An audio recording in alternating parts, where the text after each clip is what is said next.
Really what we are looking to do and what Rebel Earth is really looking to do is to create a place that's all about regenerative agriculture. You know, we have to address hunger, we have to address malnutrition. We also have to address mental health and spiritual health and emotional health. We've always wanted to approach working with agriculture from a therapeutic standpoint. So as we're doing subsistence farming, we're meeting a physical need, but we also know most of our folks are coming to the program that we're doing from a place of trauma, from a place of poverty. And so how can we meet them where they're at?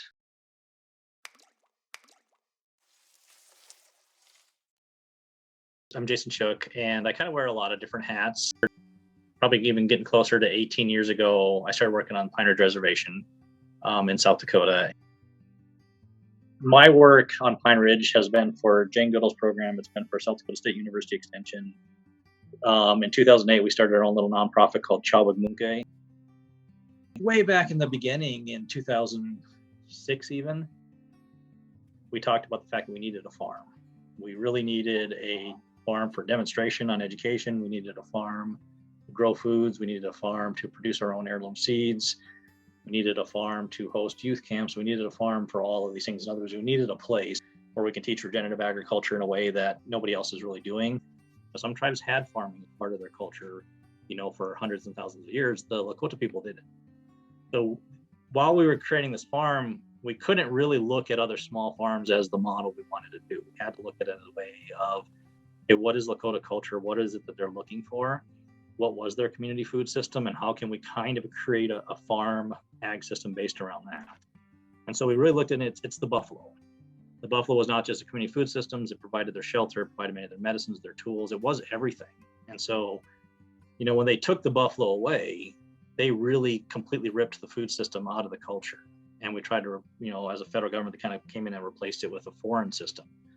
And it just hasn't worked for people. And that you can see that in all the health and income disparities that are out there. The history of agriculture on Pine Ridge, in short, has been when buffalo was taken away, it was tried to replace with beef cattle. And to this day, if you come to Pine Ridge, it is still probably 95% beef cattle. The vast majority, other than places like us, are, hay, wheat, corn, sunflowers, not necessarily food designed to feed people. The tribe doesn't even have a land mass to have a buffalo herd that could be managed to meet all the people's needs. So we need a new community food system. We need a new buffalo in a way. They don't want to use, chemical inputs on their land for ethical reasons, for safety reasons, from a cost expense reason. We wanted it to be regenerative so that our small farms, including Rebel Earth that we're trying to work with, are designed where the garden waste will eventually go to feeding chickens or pigs or cows or whatever might be. What comes out the backside of those animals will hopefully go back into improving the soils.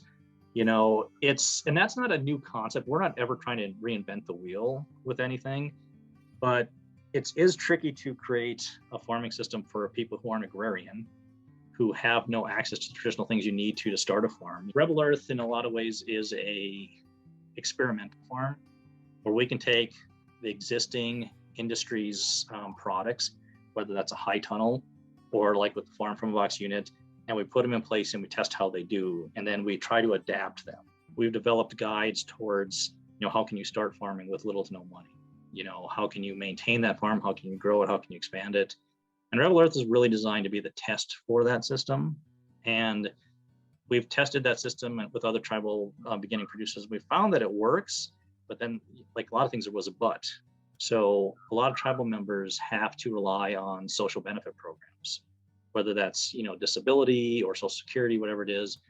And the programs that we figured out, whether it's a grant or a technical assistance program through the federal government that people can apply for to get started with a high tunnel farm for very little money, is counted as income. So even though they get their farm started, it's counted as income and they get kicked off their benefits. And so a lot of people couldn't use that system right away. So we had to keep constantly tacking back into a different wind and figuring out, okay, if that will work for some but not for all, how can we help all? And so we went back to our kind of regenerative and resilient kind of mindset. And we kind of created a small farm system that's, for anywhere between probably $1,000 to $2,000, we can get someone started on a small micro farm that is regenerative in systems. But we knew as big as Pine Ridge is, it's about the size of Connecticut. One site wasn't going to be enough. So we started looking out and trying to find other partners. Pine Ridge is not a place that has an abundance of public transportation. There is a bus system, but it doesn't go everywhere. It doesn't go consistently, doesn't travel in bad weather. So it's not something that most folks can really rely on. We needed to reduce the amount of distance that people had to travel to participate, whether they were participating just from an educational workshop or whether they're participating as an incubator farmer or whatever that might be, attending a farmer's market. We just needed to shorten that distance. We found another partner in the central part of the reservation, remember, with the Feather 2 Farms, and they have a 160-acre site, and so we're trying to build an incubator hub on there as well as the Rebel Earth one. And we're still looking for a third site somewhere on the western side. The first year of the incubator, we had 53 or 56, I can't remember which it is, people come out and at least spend a couple of days working on the farm with the idea of, is this for me? Is this not for me? Because when we say it's an exploration and a testing farm, it's not just for us to test things. It's for people to come out and try it without having to risk a bunch of money or get a bank loan. And so that's kind of designed to be a place that they can do that safely, and be supported in it. And, because anybody who's been involved with any kind of farming or agriculture knows it's not an easy business. And it's always been a family business, and I know it's now becoming more and more corporate. But I think to get it going in a place like Pine Ridge needs to have that family, or at least a community aspect to it. We're in the Northern Great Plains. Most people don't think of it in this way, but it is considered the high desert. We get very little rainfall. And with climate change, it's only getting drier. That's exacerbated by the fact that we've always been a windy place, but as climate change happens, our winds are increasing, which is not only damaging the structure, it's pulling more moisture out of the soil. It's damaging crops more. Our storms are getting more intense. We have worked on creating a windbreak guide that is culturally adaptable and also is adaptable for the Northern Great Plains ecosystem. So it's designed to not just serve as a windbreak, but it creates habitat for wildlife on the outside of the property, and it also has the food on here. So it directs the wildlife to go to the outside of the property, not through the fields. So it's not pooping on the crops, it's not eating the crops, it's on the outside. And there's kind of like a middle area, it's kind of like a buffer zone. And there's like prairie strips in there to help with biodiversity, with attracting pollinators, with just also helping the flow of wildlife through the land. And then the third row is kind of more of the human habitation area. And it's projects like these where we kind of get them out there on the ground on Pine Ridge, and we see how the people respond to it. Really rigid systems don't work well in marginalized communities, because if the designers of that system haven't thought through everything that can go wrong, those systems break down really fast. And so when we started looking at Farm from a Box, we looked at, okay, what are the people's needs? What are Rebel Earth as a farm's needs? And what does the Farm from a Box unit do? If we take a longer term view, if these incubator hubs like Rebel Earth could become also a tree nursery, then people can come there not just to get their heirloom seeds, they can get baby trees, they can get compost, they can get mulch, they can have the education, they can see how the Farm from a Box unit works. There's 4 high tunnels, there's land available so that farmers could come in and still make use of the Farm from a Box unit. They could make use of the tractor, they can make use of tillers or whatever it might be. So it's the education and it's access to land access. So it's equity, really. It's really designed about being equitable and meeting people where they are. We love the resiliency of the Farm from a Box model, because most of our experience of doing gardening and small farms on Pine Ridge, it was always a problem from when you harvest that produce to when you sell it. And if you don't get it there in time, it's ruined. Or if you have to transport back and forth too much, it's not temperature controlled, it can be ruined. And so the cold storage is vital. The ability to irrigate 3 acres via solar power is great, because long-term, running such a unit off of electricity and having to pay that bill is something most of our farmers are not going to be able to do.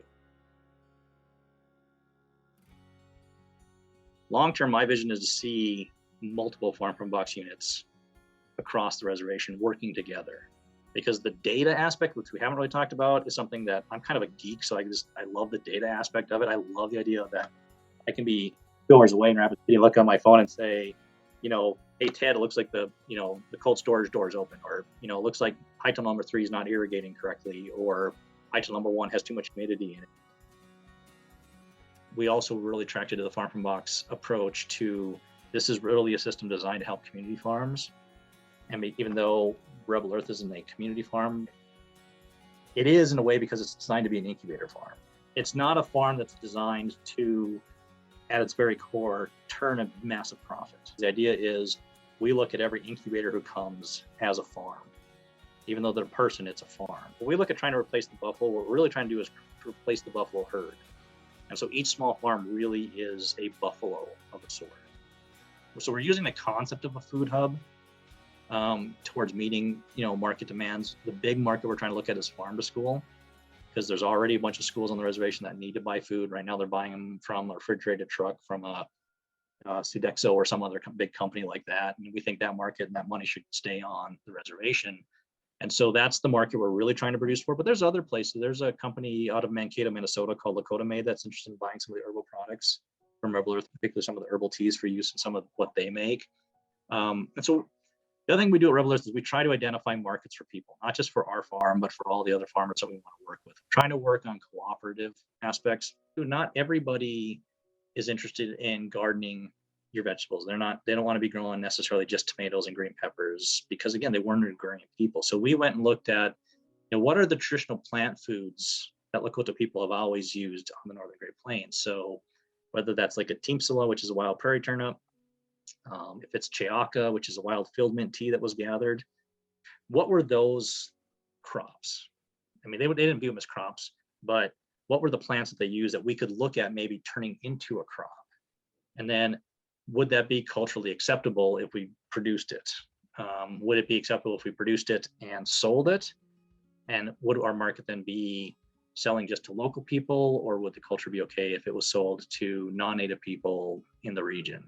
We're also working with right now 30 other small tribal farmers. Many of them are interested in doing 1 or 2 of their traditional food crops. We have some that are interested in growing sweetgrass. That's not something you eat, but it's a ceremonial plant. And we don't want to grow ceremonial stuff for sale. But locally, we worked with a Wichasha Wakana medicine man, and he told us that there was a variety of sweetgrass that used to exist on Pine Ridge when he was a little kid. And he told us it was Hierchloe-hirta. It doesn't grow as tall, the blade isn't as wide, but it used to be in existence. But now with modern practices of agriculture, the cattle grazed out of a lot of it. We don't know exactly, but you can kind of surmise that runoff from fields maybe impacted it.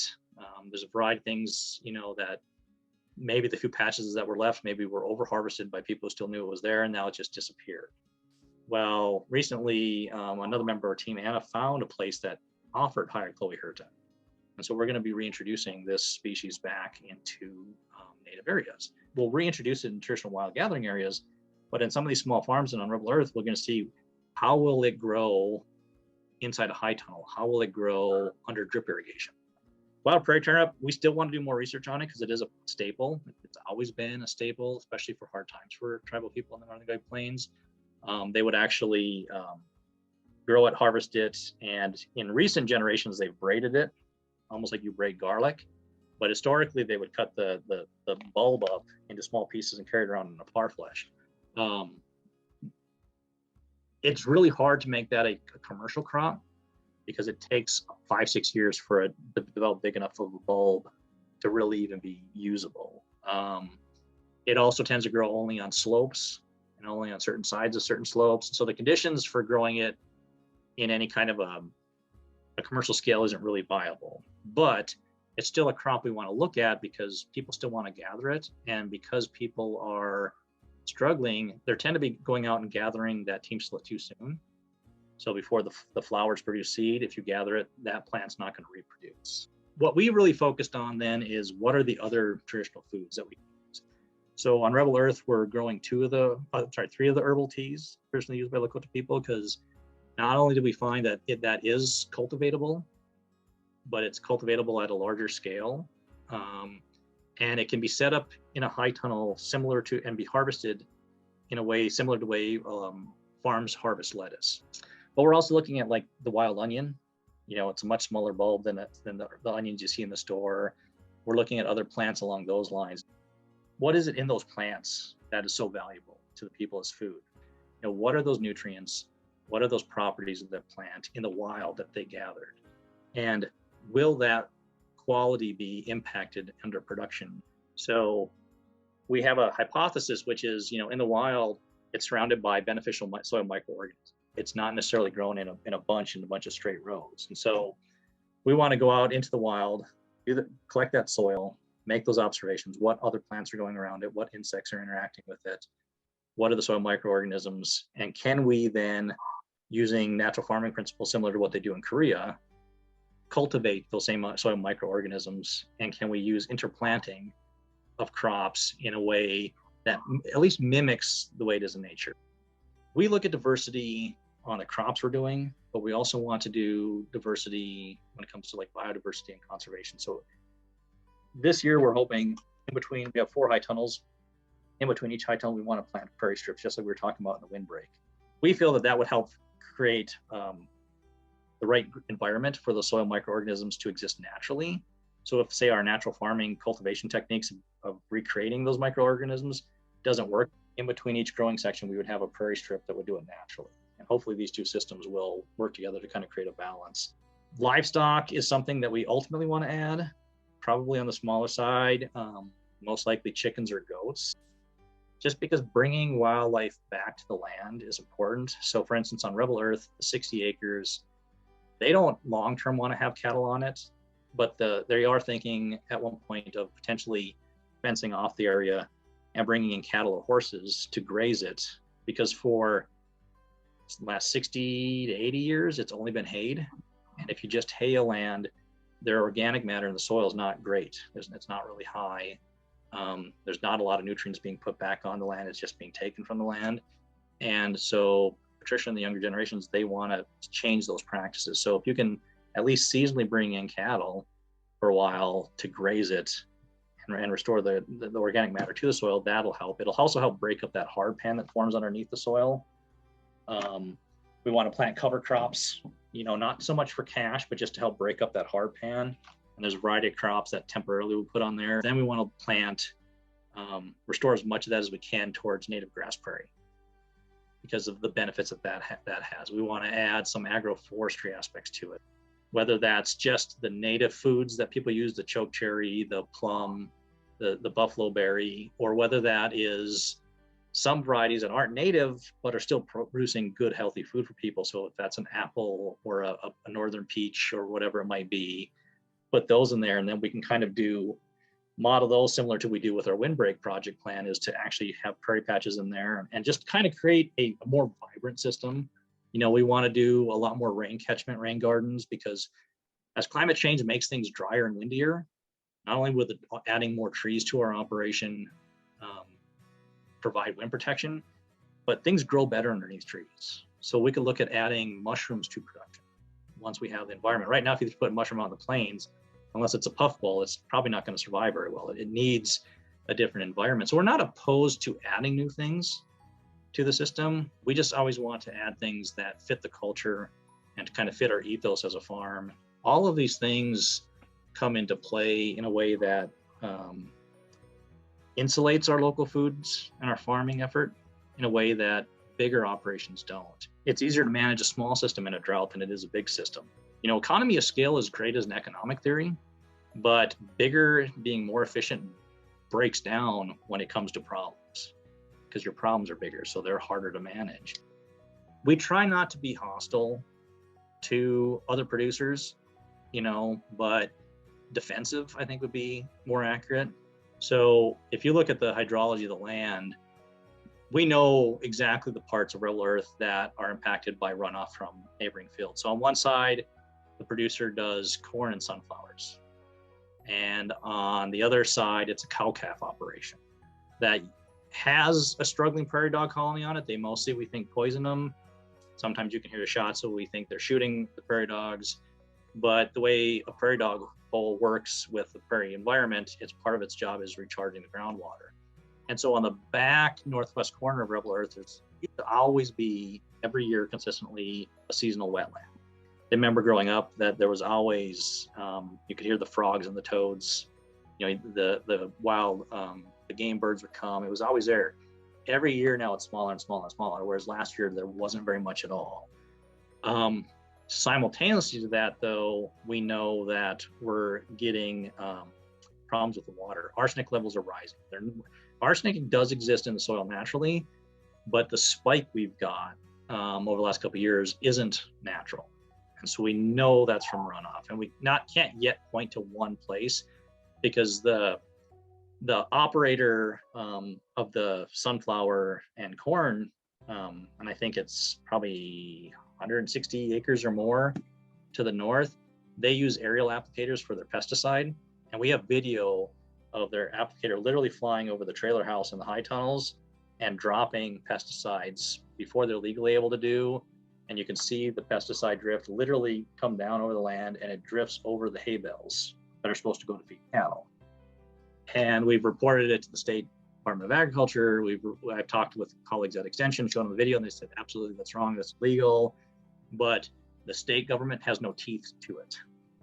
So the worst that could happen right now to that applicator is they're going to be fined. The landowner is wealthy. They're not going to care if they have to pay a small fine. What we've noticed is, as we've developed Rebel Earth and grown it, they are better at their application, still not great. The cow-calf operator hasn't been willing to make any changes of plan. So we've just taken a proactive approach to it. So we're going to get Rebel Earth registered as a sensitive site within the state of South Dakota, which makes it a little bit more enforceable by the government to say, no, you're doing this wrong. They're a sensitive site. You need to be spraying, make sure which wind direction is, what the wind speed is. But we're also going to look at taking biochar, which we're hoping to start producing on Rebel Earth this year, and using it not just as a soil amendment, but can we mix it and create natural filtering strips for that wetland? And there's another area on the eastern side of the property where there's kind of like a seasonal river that comes through. Can we create systems within that land where it'll be naturally filtered out? So sand, gravel, biochar, kind of like a charcoal type thing to absorb that stuff that we can then take out and get rid of. So it's not coming into the land itself and it's not seeping down into the water. In a lot of ways, the windbreak itself could help with that, because it'll be planted, with as close as we can legally do to the property boundary. From our moral perspective, we don't like the thought of that because the trees are going to get sick. But what it will allow us to do is take in leaves and other plant samples from that outside row and take them in and get them tested. And they'll be able to tell us exactly what chemical is being used, which then makes it that much easier to go after that applicator and say, are you using this chemical? If you are, we have evidence in our water, in our trees, in our plants that it's coming from your operation. Everybody involved with Rebel Earth loves the Lord of the Rings trilogy, love the Tolkien stuff. And it has been a really tough year. Things are getting drier, they're getting windier. Rebel Earth's in the big flat open.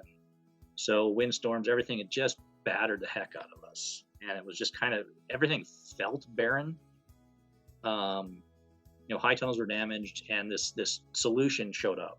And it reminded me of a couple of scenes, and I'm going to use the movies right now because I just watched them, so they're fresh in my head. But it's in the books too, but the scene where Gandalf saves them from the trolls by bringing the sun. And so we thought, well, on one level, the Farm from Box unit is like Gandalf. It's going to bring the power of the sun to save the situation.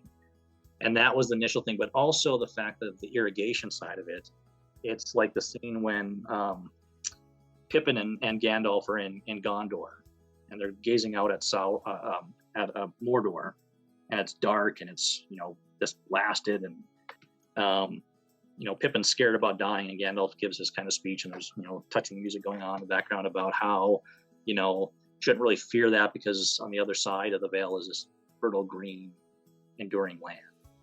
And we see that creating these small farms around these hubs that have a Farm from Box unit on there, bringing the sun, bringing the water, can help restore this to a green place.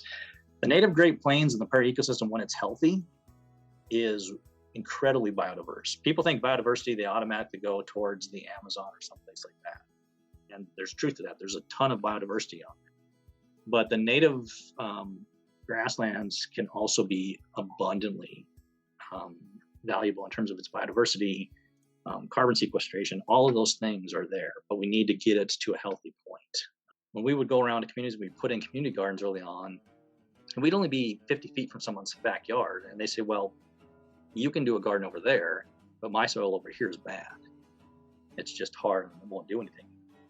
What we noticed over the years, though, is that as we fenced off community gardens, as we planted them, as we watered them and took care of them, and it was kind of this green area in this really brown place.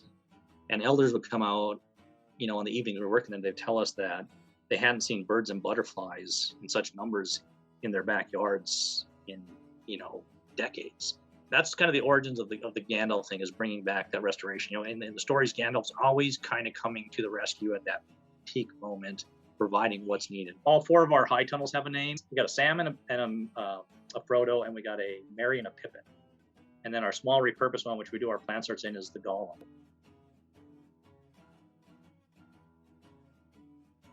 Rebel Earth ultimately is going to be the personal farm of Patricia and her family.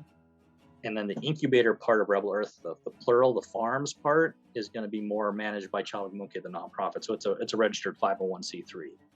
And so, if people want to do donations, we always have them send it to the Čáŋ Wígmuŋke, because that can go towards supporting the nonprofit work. So whatever that need might be, if it's seeds or if it's trees or if it's, we need another tractor, whatever that might be, that's kind of what that part is. If people want to donate seeds or whatever, we always just ask that they reach out to us to find out what we need. Because sometimes you get a total of a bunch of seeds, and it might be hybrids that we don't want to plant in the ground. Rebel Earth also has 3 cabins on it that once everything's up and running would be available for whether it's a volunteer or a farm worker program, or if a funder wanted to come out and stay and just kind of see things. And what we also try to do is we try to share that idea with other Lakota people, whether they're an artist or whatnot, to get them involved. So we've always had the belief that bring whatever you're good at to what we're doing, and we'll find a way that it'll fit, or it'll find its own way to fit. So they have so many talented artists on Pine Ridge that could do things, whether it's wood carvings or painting or traditional quill work or beadwork, whatever it is, we'll find a way to do it. And so that's kind of part of the dream of what Rebel Earth can be and should be, and hopefully will be.